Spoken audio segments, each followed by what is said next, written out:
जी, लोहिया स्वच्छ बिहार अभियान का जो द्वितीय चरण चल रहा है, इसमें ठोस एवं तरल अपशिष्ट प्रसंस्करण इकाई का आज जो है बहदीनपुर पंचायत में शुभारंभ किया गया है। क्या कहिएगा? क्या कहना है, तो देश में जो प्रधानमंत्री की जो योजना है कि सारे लोगों को स्वच्छ जल मिल पाए, लोग स्वस्थ रह पाए, स्वच्छ वातावरण में रह पाए, इसके तहत इस अभियान को लाया गया। केंद्र सरकार की योजना, बिहार सरकार इसको इम्प्लीमेंट कर रही है और ये सौभाग्य की बात है कि आज दोनों जगह हम लोगों की सरकार है। हम लोगों की सरकार लोगों के लिए इतना ज़्यादा सही सुनना है, तो ये बहुत ही बड़ी बात है और बहुत अच्छी बात है कि ये पहल हर प्रखंडों में की जा रही है। हमारे प्रखंड विकास पदाधिकारी भी यहाँ मौजूद हैं, यहाँ के मुखिया जी इसमें आगे बढ़ चढ़ करके और पहली शुरुआत इन्होंने किया है। मैं बधाई देना चाहूँगा इस पंचायत के मुखिया जी को और इस प्रखंड के प्रखंड विकास पदाधिकारी को। यहाँ मौजूद हैं प्रखंड प्रमुख प्रतिनिधि हैं, उप प्रमुख प्रतिनिधि हैं, हमारे यहाँ के स्थानीय पंचायत समिति सदस्य राधाई राम जी हैं। ये सब लोग मिलकर के जो इस तरह के कार्य में अपना सहयोग किए हैं, मैं सबों को बधाई देना चाहता हूँ। पर्यावरण के लिहाज से जिस प्रकार से युवा आज पर्यावरण के महत्व को नहीं समझ पा रहा है, ऐसे में आपका क्या संदेश होगा?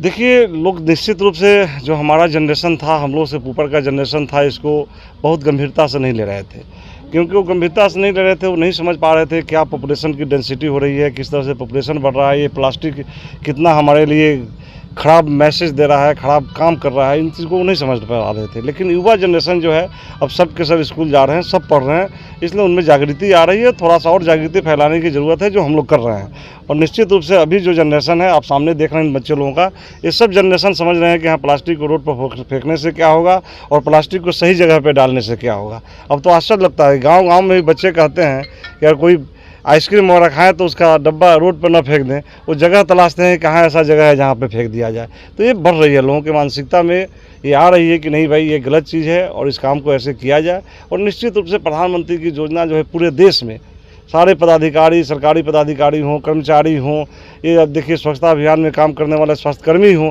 ये सब लोग अपग्रेडेशन करके लोगों में एक मैसेज देने का काम कर रहे हैं और लोग इससे मैसेज को समझ पाए। आज से 5 साल 7 साल पहले जिस तरह युद्ध स्तर पर घर घर शौचालय की बात करके और आज लगभग कार्यक्रम को पूरा कर लिया गया, उसी तरह क्या इसके लिए भी युद्ध स्तरीय? बिल्कुल, और इसके बाद यहीं तक नहीं है, इसके बाद भी चलेगा। ये तो अवेयरनेस जैसे जैसे लोगों में फैल रहा है, लोग खुद ब खुद जानकारी लेकर के और ऐसा काम को कर रहे हैं। पहले था कंडीशन, निश्चित रूप से स्वस्थ भारत का सपना ही नहीं किया जा सकता था जब तक शौचालय लोग बाहर में शौच करने जाएँ। तो आज लगभग 100% पूरा हो चुका है ये काम। दूसरा काम अब ये है, ये भी पूरा होने जा रहा है, इसके बाद आगे और स्वच्छता पे काम होगा ना। अच्छा, एक अहम सवाल, 2 बड़े दिग्गज नेता जिनके पुत्र का कल रात्रि में सड़क दुर्घटना में जो मौत हो गई, इस पे क्या? नहीं, ये तो बहुत ही दुर्भाग्यपूर्ण घटना है और प्रशासन के लोग लगे हुए हैं कि आखिर मौत किस प्रकार से हुई, सही में दुर्घटना है या कुछ दूसरा कारण है, इस पर प्रशासनिक लोग लगे हुए हैं। 1-2 दिन के अंदर में सारा सीसी फुटेज वगैरह लेकर के ले लिया जाएगा। लेकिन सबों के बाद भी बहुत ही दुर्भाग्यपूर्ण घटना है। भगवान ईश्वर उनके परिवारजनों को इस तरह के समय में सहन करने की शक्ति प्रदान करें। मुखिया जी, आज आपके बहदीनपुर पंचायत में जी स्वच्छता मिशन के तहत प्रखंड पदाधिकारी से लेकर के यहाँ के जो स्थानीय विधायक है वो आए, यहाँ पे उद्घाटन किए WPO का। जी, क्या कहिए?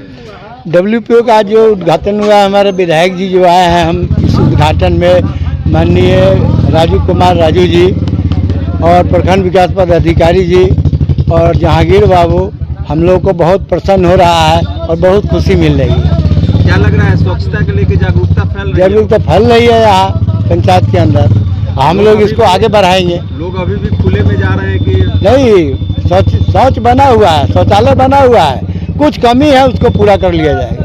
तो ये क्या लग रहा है कि इसके बनने से जो भी कचरा है उसका निष्पादन यहीं पे होगा? जी, यहीं पर होगा।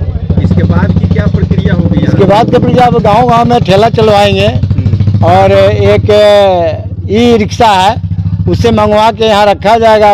अलग अलग उसको बिनवा कर रखेंगे, जैसे प्लास्टिक को अलग रखेंगे, सीसी को अलग रखेंगे और कचरा को अलग रखेंगे। डब्बा कितने दिए जा रहे हैं? डब्बा कम से कम यहाँ 6000 दिया जा रहा है। पर घर में कितने डब्बा दिए? एक 2 दे रहे हैं हम लोग, एक नीला एक हरा। नीला का क्या काम होगा? कचरा, उसमें गीला कचरा रखना है और सूखा, हरा का सूखा कचरा रखना है। क्या परिचय हुआ? मोहम्मद शमीम, समाज सेवी, बहदीनपुर पंचायत।